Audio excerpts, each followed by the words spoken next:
Peace Farm Project ng Agriculture Department inilunsad sa Coronadal City. Ang proyekto layong labanan ng kahirapan at kagutuman sa pamamagitan ng pagpapalakas sa sektor ng agrikultura. Si Christian Matuliano sa sentro ng balita. Lubos na kagalakan at pasasalamat ang ipinaabot ni Carmela Tampongok, isang katutubo mula sa sitio na Talfitak, Barangay Assumption, Coronadal City, sa mga binipisyong natanggap ng kanilang komunidad mula sa Department of Agriculture.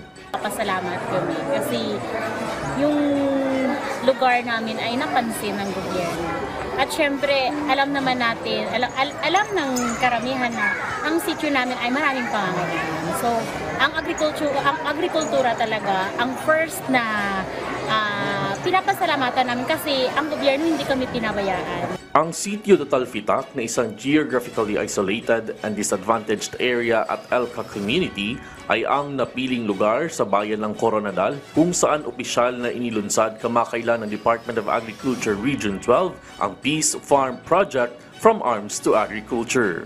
Sa pangunguna ni DA Assistant Secretary James Layug at DA 12 Regional Executive Director Roberto Perales, layo ng proyekto na labanan ang kahirapan at kagutuman sa pamamagitan ng pagpapalakas ng sektor ng agrikultura sa nabanggit na lugar na dati na ring apektado ng kaguluhan. Sa mensahe ni NTF-ELCAC Poverty Reduction, Livelihood and Employment Cluster Focal Person ng DA na si Assistant Secretary James Layug, kanyang hinikayat ang mga mamamayan na magkaisa at suportahan ang mga programang handog ng gobyerno para sa bawat Pilipino.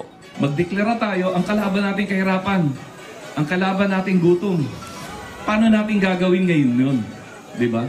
Paano natin gagawin? Kaya kami dito sa Poverty Reduction, Livelihood Employment Cluster ng NTF-ELCAC, kasama ang DA, kasama ang DTI, ang TESDA, ang LGU, ang ating mga civil society at saka private partners tulad ng Knights of Columbus, ang Bishop of Coronadal, no? At iba pang mga kasama natin, pati kayo na rin po. Sama-sama tayong nasa frontline ng laban na to. At ang laban, hindi gera.